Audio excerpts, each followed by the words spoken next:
Good morning, everyone. Welcome to today's webinar. This webinar is brought to you from the Redwood City 2020's Community Youth Development Initiative. This is specifically through the Professional Development Action Team. I see we have a poll open. Are we sure we want to do that? I guess we're doing it right now. We're starting off with a poll, but today is a presentation on transformative resistance with two people from Peninsula Conflict Resolution Center, and we'll get a chance to meet them in just a moment. So I would say go ahead, and I know we still have a few people logging in. Probably some people have taken time to download the new GoToWebinar software. So go ahead and take the poll if everyone has so far. So I think we can go ahead and close it and share it. All right. There we go. And I think at this point I'll just turn everything over to our two presenters, Gustavo Lopez and John Yap, who will take over today's presentation. So welcome, you guys. All right, thank you. Good morning, everybody. Good morning. My name is John Yap. I am a Youth Development Associate here at Peninsula Conflict Resolution Center. My name is Gustavo Lopez. I also work with the Peninsula Conflict Resolution Center, along with John in the schools program. I'm also a youth program associate. Okay, so before we start, we just want to let you know we do have some questions. We have some polls for interaction and for some conversation. We're going to ask you to provide any feedback to some of the questions through the chat, and then we'll make sure to read those out as we go along. And then obviously there's also a question in your panel that you can click, so you can ask us questions on that too. So we're going to go ahead and start. So youth and transformative resistance, what is that? So we're going to start with a scenario. So there's a young person named John. I'm not sure where we chose that name. But a young person named John does not participate or engage in your program or class. He attends program but is disruptive, unfocused, and just not engaged at all. So think about this scenario. Maybe think about someone that you may know in a similar situation, and think about what do you think is going on with him.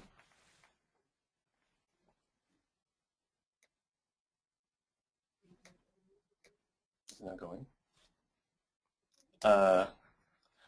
What are you feeling in the situation? And what's your role in dealing with the situation? So think about these questions as we move forward. Before we move forward, I just want to ask, is everyone able to see the PowerPoint. The PowerPoint? Yes, we can all see the PowerPoint. Okay, so you've seen all three questions? Actually, we just see this title slide, Youth and Transformative Resistance. Oh, okay. I'm not sure what's going on here. I would say just if you close out of the PowerPoint and just open it up again, and that should probably take care of it. We appreciate your patience as we go through these technical difficulties. So let's close it.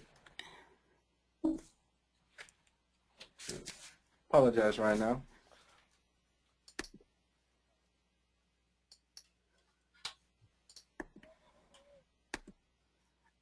All right, we'll take, and you guys should see a screen that pops up to say share your screen. Let's just try that again and see if we can reset it that way.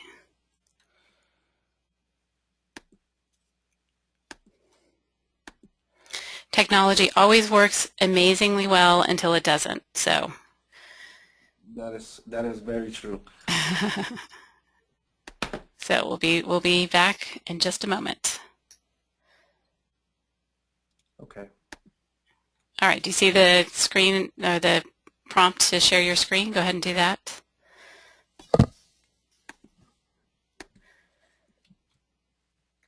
I'll take it. Switch to that one. Is it going to switch this one?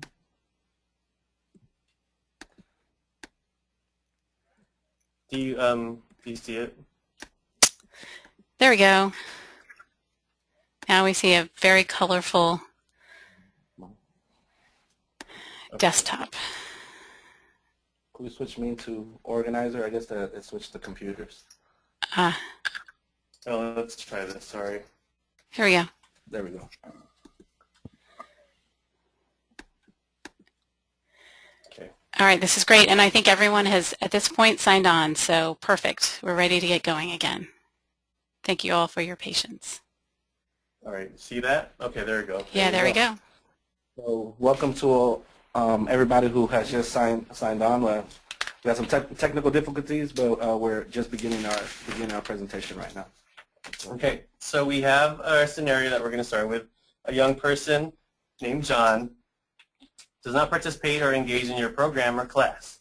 He attends program but is disruptive, unfocused, and just not engaged at all. So what do you think is going on with him? What are your feelings in the situation? And what's your role in dealing with the situation? So we'll have some questions during our presentation. Just as a reminder, please feel free to respond through the chat window or ask us any questions that you may have, and we'll be sure to get to you and broadcast any of them that relate back to the presentation. So think about this scenario as we move forward. In this situation, understanding methods of resistance, whether they be transformative or self-defeating, will better help you understand these types of situations when working with youth. And ultimately, it will help you understand root causes to why, for whatever reason, a young person might not be connecting either in your classroom or your group, after school project, or whatever the case may be. So let's look at what is resistance, and I'm going to pass this over to Gustavo. So I think working for many years with young people, we start to see different forms of resistance. Sometimes when we work with them, sometimes it's very difficult. Sometimes just trying to get a young person to even come to your program and even try to even open up.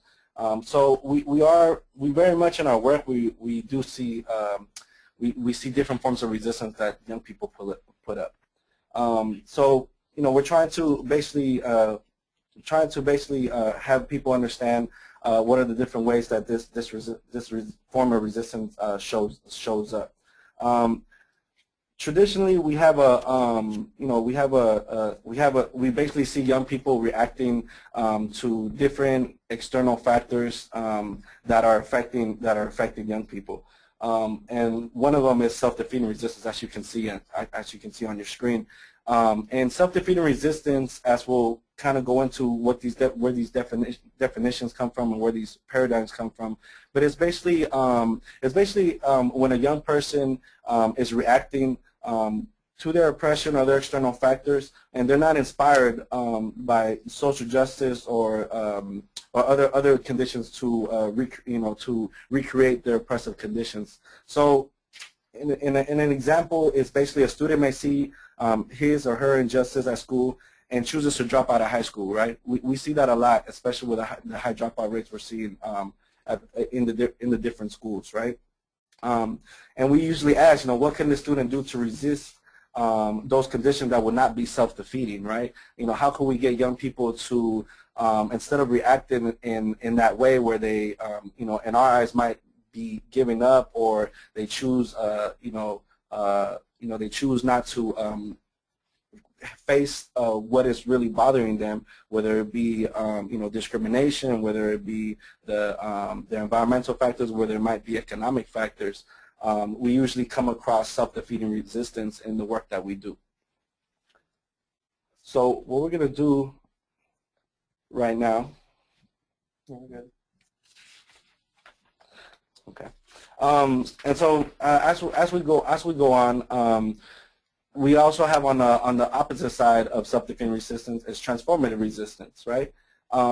This definition comes from a handout that we are including towards the end of our presentation that you can download. It's something that I have used a lot in the work that I do with the young people I work with. But it comes from Solórzano and Bernal. Solórzano and Bernal did basically a study, and they basically created this definition of transformative resistance. And to them, transformative resistance is students must have a critique of social oppression and are motivated by an interest in social change, meaning that they understand the world around them, they can critically look at the world around them and want to actually change it for something positive. What PCRC has done and what we have done in the schools team is taken this term that Solórzano and Bernal have used and changed it in a way to, broaden it and put it in a way that we can use it in our line of work.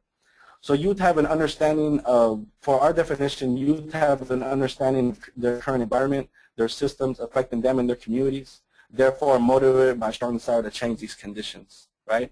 And as we go on and we start to kind of break down, I kind of wanted to go through where we actually even got this definition and how it has affected the work that we're doing. As you guys can see, what has popped up right here is that we have Solórzano and Bernal's paradigm, right? It's a paradigm that moves up and down, left to right, and it's something that young people or the young people you go to work with may go through. And I kind of just wanted to run real quickly so that we can understand this paradigm. Is on the left we have self-defeating resistance, right? We talked about self-defeating resistance. It's basically the notion that young people may in fact have some critique of social justice, some critique of their problems, of what's going on in the community, yet they choose methods that don't address those situations, right? So we brought up the example of a young person who is not doing good in school or doesn't feel connected to school, and instead of trying to stay at school to make it more inclusive of young people or their voice, they choose to drop out, right? To the bottom of that, we have reactionary behavior, and I'm just gonna read from the Solórzano and Bernal's article right here, and just kind of break down what that means. Reactionary behavior is behavior that is not a form of resistance because the student lacks both the critique of his or her oppressive condition, is not motivated by social justice. So reactionary behavior is basically students who aren't critically looking at the world around them, and they're basically maybe in a classroom or working with adults, and they choose just not to participate at all, right? They don't understand why they're doing it, or it's just something that they're totally disconnected, right? Then we have conformist resistance. Conformist resistance is basically it's the oppositional behavior of students who are motivated by a need for social justice yet hold no critique of the systems of oppression, meaning that although they are motivated by social justice, they are motivated to do things, they're not completely there to critically look at the world. They're still lacking some steps. So one example that Solórzano and Bernal give is basically students see a really high dropout rate in their schools, so they choose to set up a tutoring center, right? Which is really great. It's great for young people to go after school and try to have try to have a place to get their grades up. But understanding critically what's really causing dropout levels, we see that it's more than just students not doing their homework. It could be economic factors. It could be lack of school funds. It could be a host of many other things. So they're not there completely yet.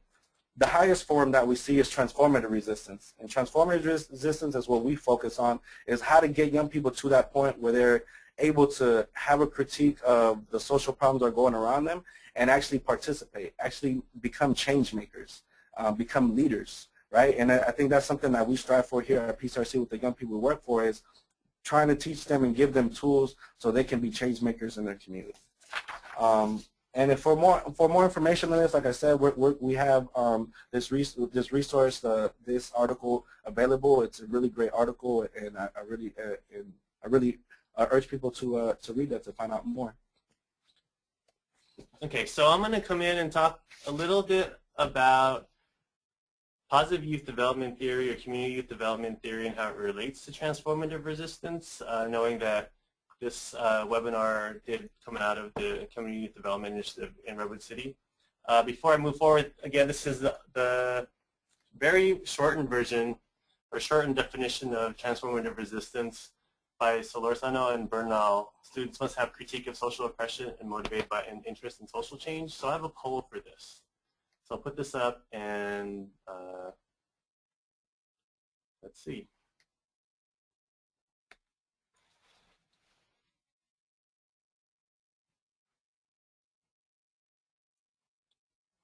And once again, if you have questions, please put it in the chat box. So I know that sometimes there's a lot of information, just in case so we can reemphasize or readdress something.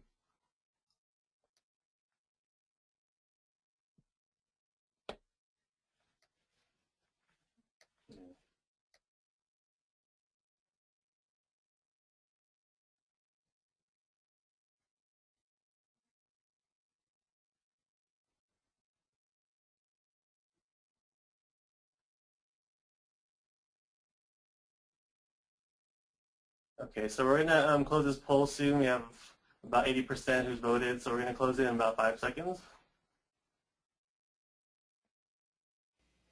86. Make your voice heard. Go ahead and vote. All right, I closed it. Too late, sorry. So here's the results.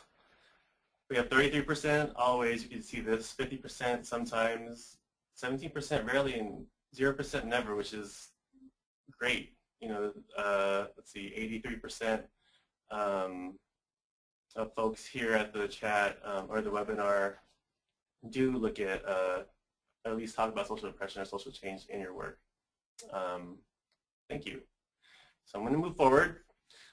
So, transformative resistance and youth development theory.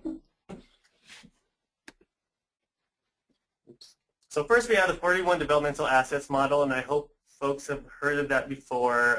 It's heavily used here in San Mateo County. Essentially, assets, the developmental assets, were developed by the Search Institute through research and also Project Cornerstone in Santa Clara County. And basically it says that a young person, the more assets that they can develop, whether it's external in the community or internal in themselves, higher likelihood of them succeeding, transitioning into adulthood. So with the 41 developmental assets, and I could show it briefly, there are some assets like personal power, social justice, youth as resources, equality and social justice, community values, youth. So within this model itself, it's already talking about social change and understanding of social issues, whether it might not be specifically stated social oppression.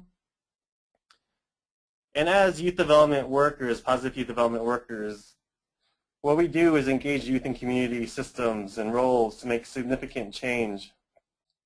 They're not just values, but our responsibility as adult allies and adult partners.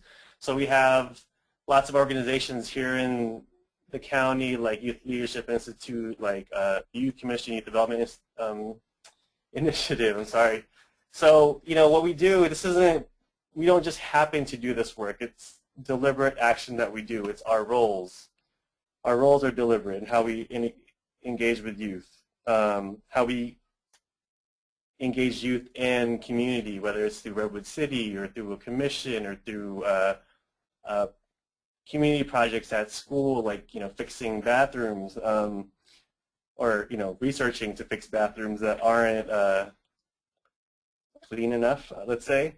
We're consciously having to organize to make this happen. It just doesn't just happen.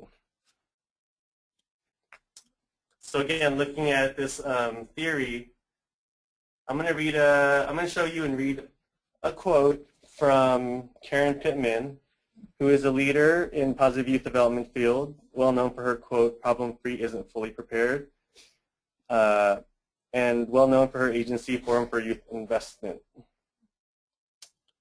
So youth participation for youth development, youth participation for community change. Different goals, different strategies, maybe even different proponents and funders.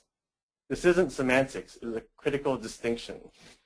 So, you know, we talk a lot about youth development, and we talk about hoping and wanting young people to transition into adulthood. And sometimes we don't talk enough about community change. And this is particularly what Karen Pittman's talking about here.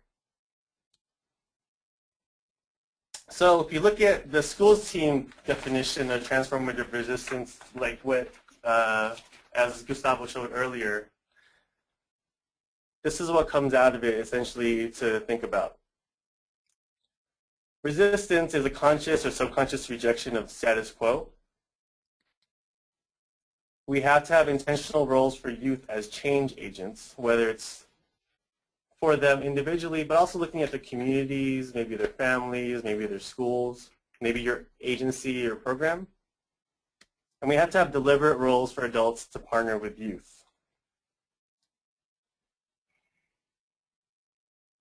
So what's the outcome? When we talk about this in terms of our schools program or the work that we do at PCRC or within the community in our different agencies, we want community change, and we definitely want youth to be conscious of, able to, and are engaged to affect external factors to better their communities. So this is another quote from Karen Pittman. This isn't an article she wrote, which there's a link at the end of this PowerPoint. So it goes beyond what she mentioned earlier. As it becomes clear that not only is it the case that problem-free isn't fully prepared, but that fully prepared isn't fully participating. It is possible that young people on the margins, especially those 15 and older, will remain there. Evidence is mounting that those who, at 16, have not connected with something, school, work, sports, activism, are at high risk of remaining disconnected. So think about that, the words connected, disconnected. And a lot of times when we think about resistance, it's disconnection. But resistance, the transformative resistance, or even self-defeating resistance, what it means is that there's a desire for connection. As human beings, we want to be able to connect. We want to be able to be part of something. And the resistance also represents an opportunity for connection. So this is what we're going to move into now is, you know, things that we can think about as adults and what we can think about in our roles.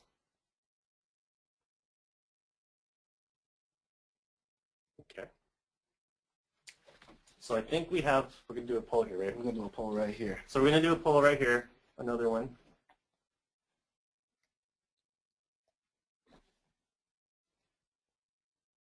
So of these 5 choices, what is the most impacting external factor that youth are experiencing?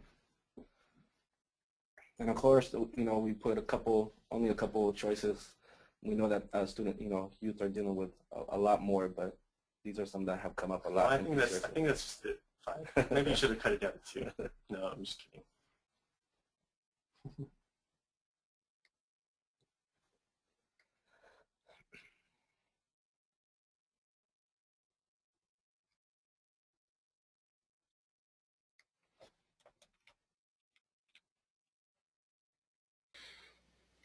So just a reminder, just want to put a reminder that you want to click on the screen and choose your choice. That will help us know that you have voted and that you are participating in the webinar. So if you've clicked off your screen, come back, take part in our quick poll, and participate. Let your voice be heard. So well, let's go maybe 15%. Yeah. So we want to know what you think. Obviously, like Gustavo said, these aren't the only ones, but we wanted to have some things just to start talking about. So in 5 seconds, I'm going to close this. 3, 2. The deadline definitely works. All right, here we go. So I'm going to share these results. So it looks like you know, a 33%. You know, racism is it's a really big issue for young people that you guys are working with. We have immigration status at 8%, economic hardships 17%, bullying is also a really big one, alcohol and other drugs, you know, 17%. Great. We wanted to share this poll with you guys because it's really in working with young people. It's unfortunate. We might have the best programs. We might have an art program. We might have a really well funded program, and then sometimes we hit a really big hard obstacle, a hard bump in the road where young people aren't coming to our programs, or we're having a hard time bringing young people to our programs, or we're having even a hard time keeping them in our programs, right? And it's because we as adult allies or adults that are working with youth or children, we have to understand what are the external and environmental factors that are influencing youth, right? What is it that they might be going through, and we have to be very conscious of that. We have to be conscious of is where your space is located, is it safe for that young person to get on the bus and get to your program and go home safely? Or do they even have transportation? So you have a young person that's always coming late, and and maybe we'll get on them like, why are you always coming late to my program? But we forget to ask, what's going on? Do they have bus money? Do they have a bus pass? Are they able? Is it hard for them to get there? And we have to be very conscious of that. And one especially since the racism seemed like that was a really big response in the poll. There's this really great series called Unnatural Causes. I think it was put on by PBS. That's correct, right? That it's a really great series that basically looks at a lot of the dealings with racism and health, and how young people and also young women of color, young people of color are dealing with racism, and how it's actually having a detriment to their actual health. To having high blood pressure, to even cancer and those type of things, right? And so we have to look at these multiple factors and indicators, right? A lot of our young people, I meet so many times that their breakfast is Cheetos and a soda, or sometimes that's all they have. Sometimes they come from communities where there isn't supermarkets. They just have their corner liquor store, and they only have candy, fast food or other junk foods, right? And how are we addressing that? How is that going to affect them to be able to concentrate in your program or be able to do the work that you do if they don't even have their basic needs being met? So I want you to think about these environmental factors that come into play with the youth that you're working with, and how we can remember to remember to put ourselves in their situation, put ourselves in their shoes. Real quickly, the Natural Causes, it's a series of it's a health-related series by PBS. If you have interest in watching those, the Behavioral Health and Recovery Services here in San Mateo County, they have copies of those. Okay, click on this. So before we move, okay, let's hold that to there. Before we move on, we're going to answer some questions that have come in already. So we're going to go with the first one. I'll read it, and then we'll answer it together. It's from Angelica. How do you incorporate social justice into the work that you do? From your experience, do you feel that social justice is embedded into school culture? If not, how can we begin to do this? Well, I connect all this, and I wish I should have said it way before. This even coming up with these slides and this presentation, it wouldn't have happened without my background in ethnic studies, right? I went to SF State for the Raza Studies program. I'm a firm believer in that if young people, especially young people of color, know their history, know their culture, that it would decrease a lot of violence that's on campus, it would decrease a lot of misunderstandings, and it would create better avenues to fight against even gang violence. And so to me, social justice, I embed it personally in everything, because I feel that young people are dealing with injustice every day. A lot of times their voices are very unheard. If we look at if they look at themselves in the media, they're usually always portrayed in a negative aspect, either being criminals or being part of the don't care about anything culture. And so I always have to challenge those type of stereotypes that they see themselves on TV. I definitely believe it all depends with the schools, if, about social justice being embedded in school culture. I think it depends with the school. I worked for many years here in the Bay Area, and I've gotten to meet some really, really great schools, especially in San Francisco, who put social justice as part of their foundation in how they work with young people. And I've also met, maybe schools that don't, but I've also met, strong teachers who are very strong allies that I've met here in this county who try to put social justice work into their classroom, whether they're teaching history or even science. I've come across many, science teachers who figure out ways and creative ways to talk about social issues through science, right, and health. I think we can begin to do this, and finishing up the last part of Angelica's question, is by always learning. Me myself, I'm always a student. Even as much as I've gone to college and gotten my degrees, it's not even there's no endpoint in education. In education and working with young people, you continuously have to keep up with their culture, what's going on, and see the changes, right? I take the example of music. A lot of the music I liked when I was growing up is totally different from what young people are listening to now. A lot of them might not even know the artist, but I have to keep up with pop culture. I have to keep up with what it is, so I can use those things as examples to get them to look at history or get them to look at other issues that are coming up in their lives. Thank you for that question, Angelica. So, and I have very little to add. I think Gustavo covered this a lot. I feel that a lot of schools and a lot of teachers do want to talk about social justice, whether it's specifically racism or history or current events. And I think the next step with that is understanding what to do with it. And I think a lot of it might fall on, okay, let's write papers or let's do these great field trips. Then what do you do with that afterwards? You hope that, I think a lot of educators hope that it turns into more engagement in the classroom, but I think there's also other barriers to it.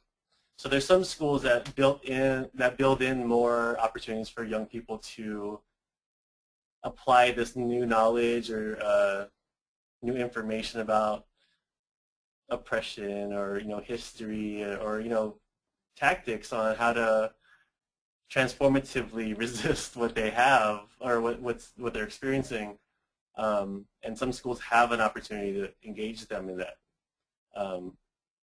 Whether it's a youth advisory board or the Rasa Club at Sequoia or other organizations that look to move beyond just learning about it, but moving into action and what can you do with it as a student. Definitely. And one last thing before John moves on is that as we're talking about self-defeating resistance and transforming resistance, in a sense we're also talking about channeling we're basically trying to channel that energy, right? How do you channel the energy of a young person instead of dropping out, putting it into wanting to volunteer in their community or wanting to create a center or wanting to go to after school center. So it's about basically changing the path of that energy that might be looked at as negative and try to bring it into something that's positive. Yeah. Okay. So we have 2 more questions that we'll go and answer here, and then we'll move on. And we do also have time at the end for more questions, but we definitely appreciate all these questions. So the next one is from Cindy. As you're working with youth, are teachers and school administrators involved as well so that they understand what youth are learning and engaging in? Also, how have school administrators and teachers responded to this work? Definitely. Right now I'm working at South San Francisco High School. I'm also working at Sequoia High School, and both of those high schools have been extremely supportive of the work that PCRC has done. The principal at South City has gone above everything to open up the doors of the school to have different places accessible to young people that maybe young people had not had accessibility to. Sequoia is another really great school. That's a lot of really great staff, and I've been able to build with a lot of the teachers there. They allow me to do workshops in their classroom. They allow me to do presentations or get allowed me to get more youth to come to my program. So there is definitely school administration and teachers in our county that I think have the same yearnings, basically just trying to get young people through high school and get them on a positive path of a good career choice or education. And I think that's something that all schools share that in some form or another. What I have seen is just that some schools sometimes either lack the resources or lack the ability to know what to do with that type of energy, like John was saying, right? They might have the educational background to talk about these issues that are very hard to talk about, whether it be racism or discrimination or what's going on in our immigration policy right now. Yet they don't have the organizations to kind of push those youth to be a part of, or they don't exist yet in that community, unfortunately, right? So they're kind of, a lot of times I see in certain schools, they're sometimes starting from ground zero. They're starting from the bottom where they have to build everything up. There's a lack of community organizations, or there's a lack of a youth movement in that community where they can push and funnel young people into to do more positive work. Yeah, I would agree with that. I work at Jefferson High School, and I work at Cappuccino High School, and I work primarily, my main contacts are the counselors, and I talk mostly actually with the discipline administrators, and they're constantly talking about different forms of their discipline. Obviously, they see numerous students being disciplined for the same thing over and over and over again, and right now through the system, they have to do what they have to do, whether it's a suspending or and they definitely want to change. So I think that's one step. Although we want to work on this way before then, but I think that there are people that do want to change and do want to incorporate this kind of philosophy and action into their work. But at the same time, we're also kind of stuck in some barriers in the system. Sorry if you couldn't hear me. So thank you again for the question, Cindy. We're going to go to one more question. We have a couple of questions, but we're going to answer one more and then move on, and then take a break in the PowerPoint slides to answer more questions in a few minutes. And this question is from Rosemary. The example that was given about conformative resistance of setting up a tutoring center seems like a strong and sophisticated step for students to address inequalities in their community that they can. How would you teach students that deeper understanding of root causes without discouraging and disengaging them if they are systemic problems that many adults have not been able to make a dent in? I think it's a great question. I think it actually just talks about what we just talked about with even administrators being stuck in this situation. Let me read this again. How would you teach students that deeper understanding of root causes without discouraging and disengaging them if they are systemic? It's a really good question, and the part about systemic and generational and institutionalized problems and barriers is obviously very real. And the way I feel like I try to deal with that is that person-to-person connection first. Like what Gustavo said, whether it's understanding music or just asking them what they go through, maybe pulling them aside from the group where they don't. I work with some young men, and in a group setting they don't want to share too much about themselves, but individually they share a lot. And I think that provides a lot of, provides a window to their soul, essentially, and that's where I can connect them. There's lots of innovative programs using movies or movie making and music to look at these environmental factors that sometimes we either don't have ability to change or sometimes we do have ability to change. As an example, the Youth Leadership Institute in San Bruno, they're doing Betting on Our Futures program, which they're filming the external or the community around a casino in San Bruno, and the youth are filming it. They're interviewing students, and what they're going to do is edit that video, present it, and use it as a way to advocate for the community. And although the changes may not happen immediately, I think it's one step for them to be able to engage their own interests into actual social change.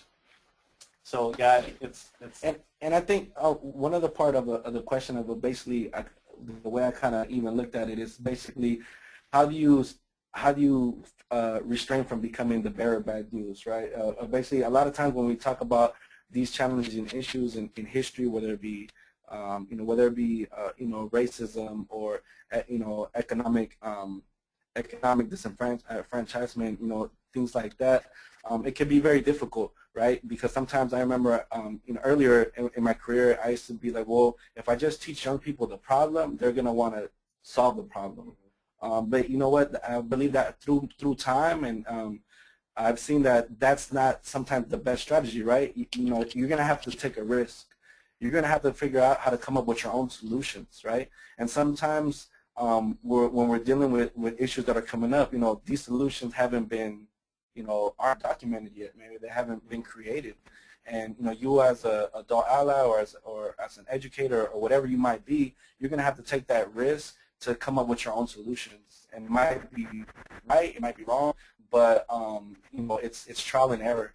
And sometimes I noticed that a lot of times in my workshops I would focus too much on talking about the problem and not enough talking about the solution. So I've tried to balance that out, and now when I talk about certain things, right? So if we are going to talk about racism, in a workshop, we're basically going to have to put a good portion in your workshop to dealing with that, right? To dealing with talking about trauma, right? If we're going to talk about something traumatic that young people are dealing with, there has to be a portion in your workshop dealing with solutions or how to cope with it, right? So that young people don't leave your workshop or don't leave work, talking with you disempowered or feeling hopeless, right? Because that's not what we're trying to do. We're trying to instill hope with young people. We're trying to make them see like, okay, these are problems that are going on, and these are certain realities, but we can change our reality. Right? Great. So thank you again for that question. We're going to move forward. We have about 15 minutes left. We actually have a few slides, and some of what we're talking about now, very good synergy with your questions, we're going to be talking about soon. So you see somebody sneezing. We have a little activity. Sorry, you have to see somebody sneezing. Think to yourself, what this person might be showing. So, oops. So there's obviously sneezing, there's fatigue, there's headache, there's fever. So we have a poll question for you with this.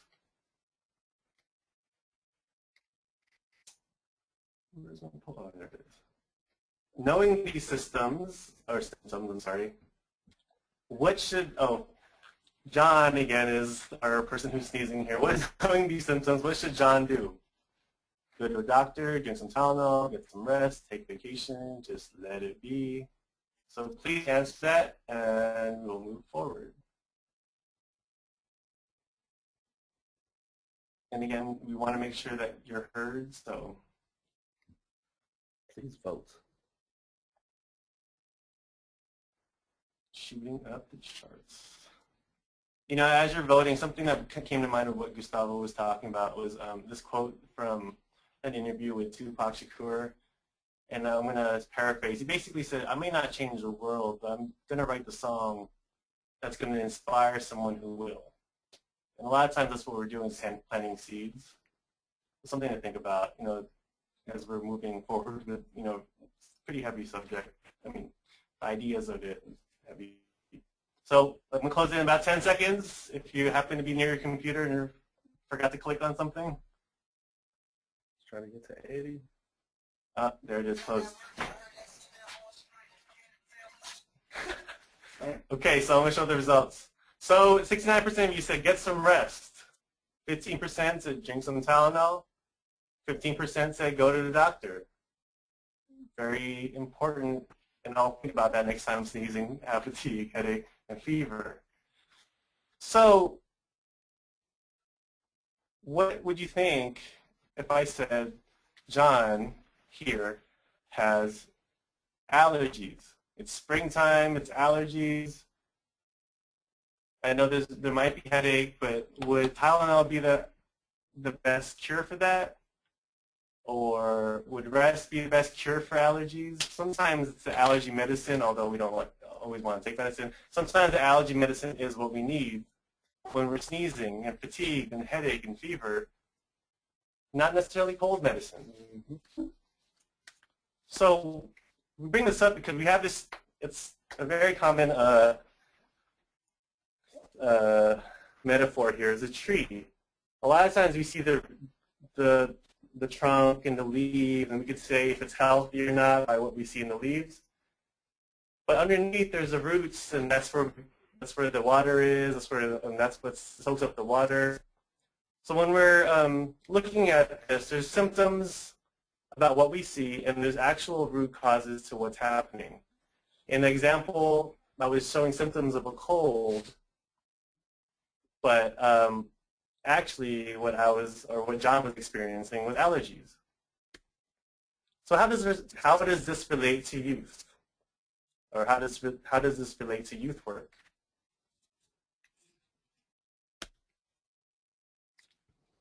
So let's look at our adult role with working with youth, getting to the root cause, a lot of what Gustavo has talked about before.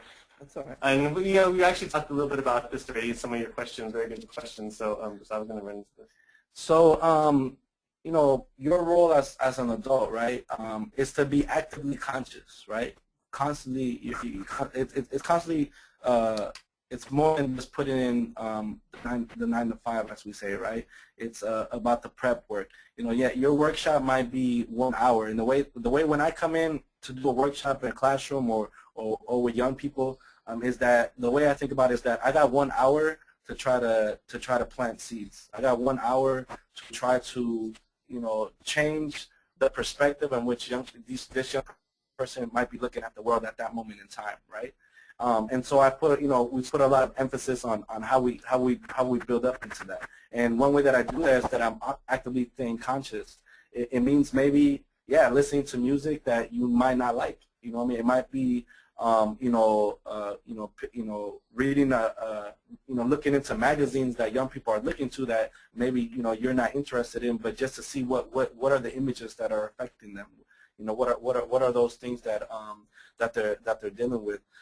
It also means that sometimes we have to a lot of us are commuters. A lot of us due to how expensive it is to live here in San Francisco, a lot of us, might live, very far, farther, what I mean, whether it be Concord or whether it be San Jose or something, but yet you might be working here in San Mateo County.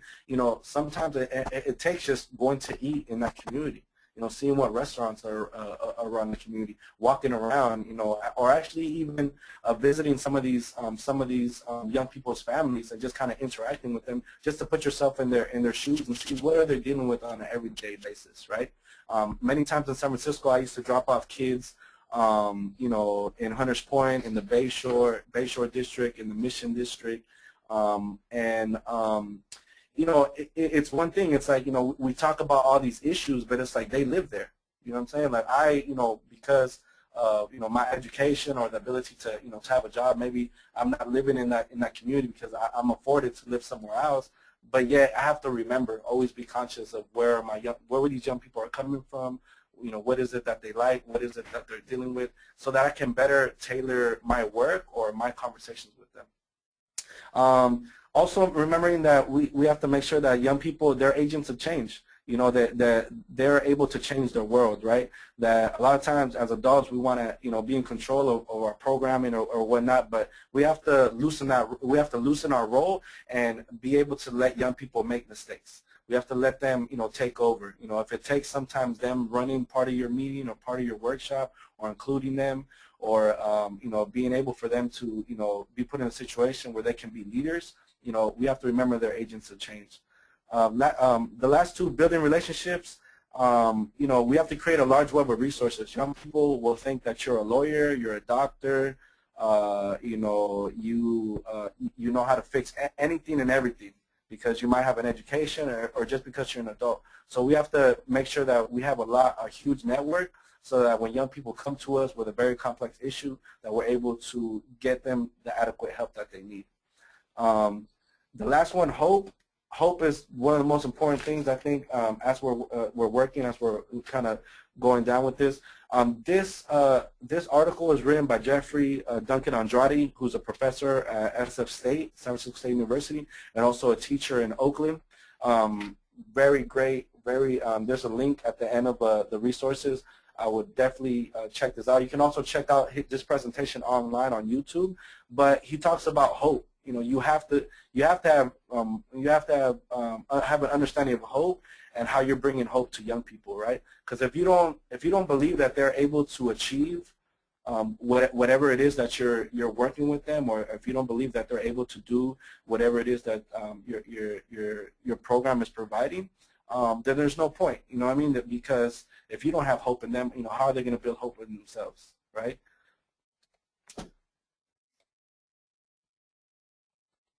So we skip over this. No, let's do real quickly. So real quickly, this was just to kind of point out some success stories. In San Francisco, I worked with an organization called HOMIE. HOMIE is organizing a mission to empower youth. And I had a young person named Cam. Cam came into the program actually to do, at that moment in his life, to do community service. You know, Cam was on probation. He was I believe he was around 16 years old. He was on probation, in and out of the system, was running with even street organizations, was just very at a negative point in his life, but he came across our organization, and before we know it, you know, he first started working in our T-shirt company. We used to have a T-shirt company making T-shirts, but then we used to have our meetings, our young people meeting called the Calpuli meeting. And basically this Calpuli meeting were young people who were just learning about social justice. We're learning about different factors that we've been talking about throughout this presentation. And they would actually organize in their communities, doing events or different things like that. But Cam actually ended up being part of the Calpuli. And within a year and a half or so, he actually began to run. He became one of the top youth leaders of that program, right? If we would have just looked at Cam on face value, you know, we see somebody who was deemed a criminal or somebody who was, you know, deemed as someone who was resistant to the law, you know, we wouldn't see his abilities that he was a leader, you know, that he actually was able to change, you know, be a change maker. Natalia was also an adult partner that volunteered through SF State with the same program. Her perspective coming to the program, she was she didn't see everything that working with young people entitled, right? She was very quiet, soft-spoken, but as she started to engage and be conscious of these young people that we were working with that were dealing with different issues in the Mission District in San Francisco or in the Bayview, Hunters Point, or the Fillmore District of San Francisco, she was able to get her confidence. You know, Natalia now, she's a high school teacher in Oakland. She found her passion in teaching. She actually started going through a broadcasting program at SF State, you know, doing video and things like that. But, you know, through her working with HOMIE and seeing her ability to work with young people, it totally changed her path, and she became an English teacher. So we just never know, you know, we just never know about our roles working with youth and how they can transform not only young people, but they can transform yourselves as well, and how you're always learning for them, right? So it's not even that, you know, we teach youth. I always say that youth teach me, you know, and that we learn more from them than they do from us. I always say. Okay. So we come in at Q&A again, and like I said, we had one more question. If you have any more questions, please send them in. We have about 5 minutes left. Rosalina asks, how do you begin to incorporate these ideas in youth programs, especially if you have staff that are not even familiar with social justice? Which I think lends itself greatly to what Gustavo just talked about with Natalia. One, I think, is exposure. Being very deliberate about exposure. And again, it's not necessarily meant to be, you know, to create divisiveness, or, you know, there's definitely, you know, professional, there's definitely safe ways to challenge what we know and what we need to know. PCRC does a lot of work in community, working on dialogues. At the schools, we can provide trainings. We have lots of partners in the community that do fishbowl focus groups to have a very focused dialogue. I think what we've seen, whether it's through presentations, trainings, dialogues, conflict or mediations, trainings, is that the ability to converse in a safe space brings out a lot. I think that human interaction, human understanding is a big step, and then the next part is placing some of those factual information into those kind of codes that you created with that interaction and that understanding. Training, we're very happy to have been provided this opportunity to talk about this webinar. Actually, Gustavo brought this to us at the schools, as a schools program staff. And he was able to bring it to the national mentoring conference that he worked with Sarah. We're doing this now, so I think more conversations about this, more deliberate conversations about it is very important. Yeah, and I think also a lot of times we as adults we think big, right? Sometimes we feel that we have to have a huge conference, or we have to have this huge event to get this conversation going. And the reality that's not really the case. I think if a school is kind of new to these type of topics, or looking at ways that they can better work with their students or young people, you got to take baby steps. You know what I mean? And a lot of times, I would always say go with the easiest and what's accessible, right? Every school, for the most part, should have a TV and a DVD player.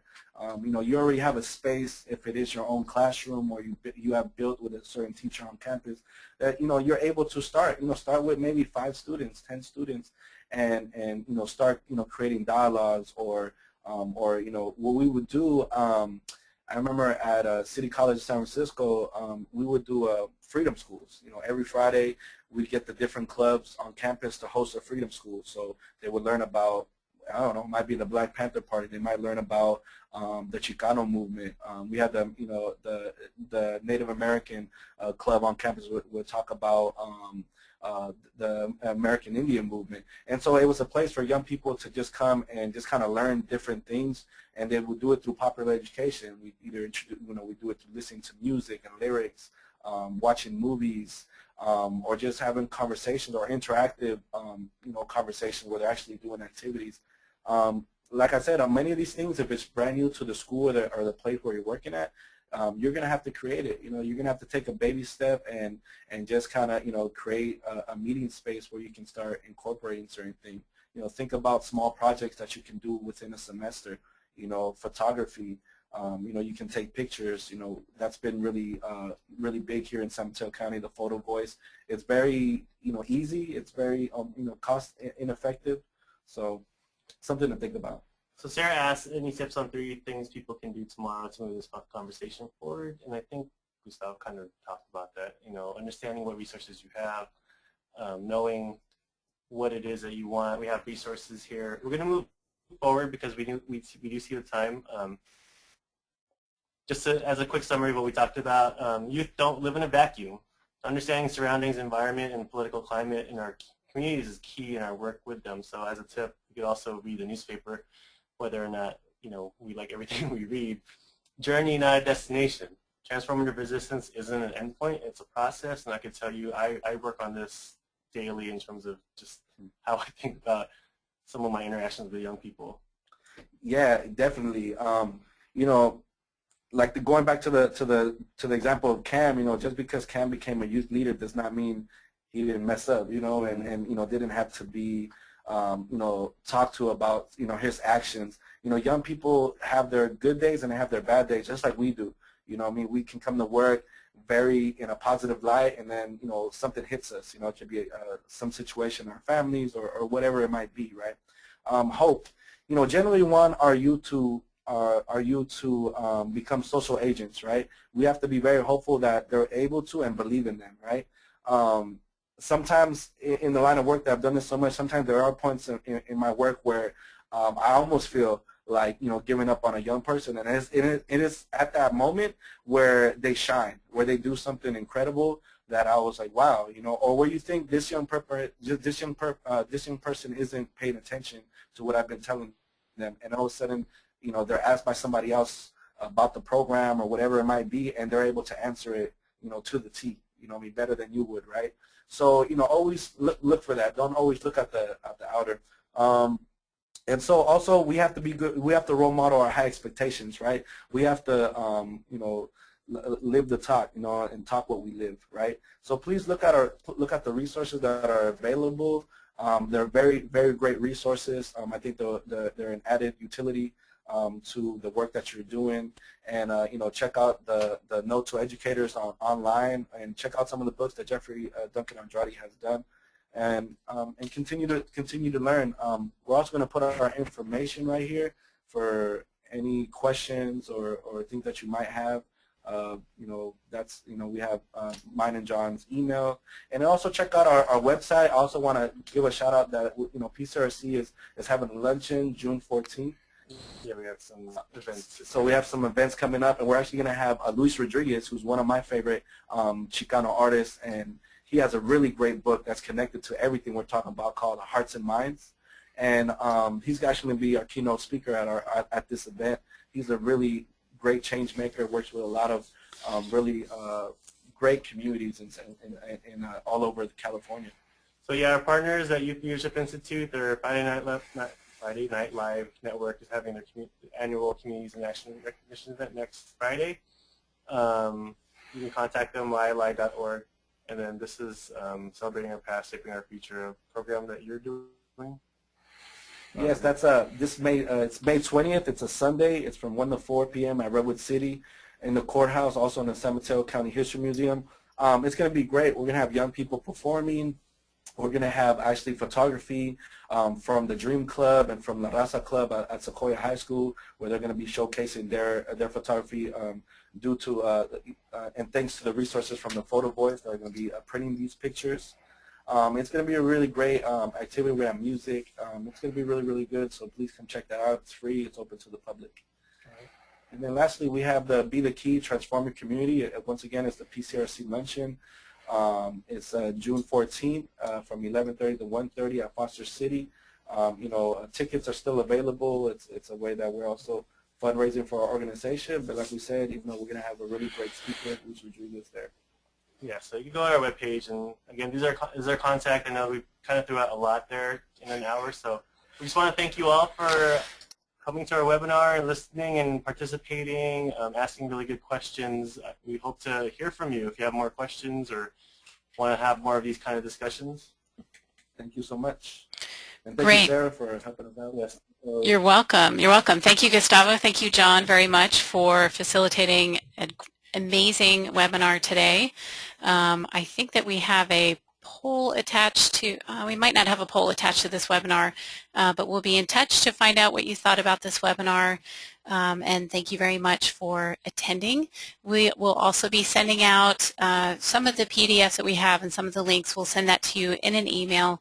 And as I typed into the chat panel earlier, that we'll also be sending out information on links to the slides that will be posted, as well as this webinar. It is being recorded today, so you'll be able to go back and take a look and get any information that you may have missed, or share it with some of your colleagues as well. That's really the impetus behind using webinars, is that we really want to be able to continue sharing our amazing resources within our community with everyone who would like them. So thanks you guys again. Thank you everyone for joining us today. And I think I forgot to introduce myself at the beginning. I'm Sarah Kremer, Program Director here at Friends for Youth Mentoring Institute, just kind of the host for today. And also I'm a member of the Youth Development Professional Development Action Team, and this is one of the trainings that we've offered this is one of two that we've offered this school year, and we hope to do more. So thank you everyone very much. Thank you Redwood City 2020, the Community Youth Development Initiative, without whom this wouldn't be possible. And thanks to Gustavo and John again, and from PCRC. Thank you. Thank you. Have a good day. All right, everyone, have a great day.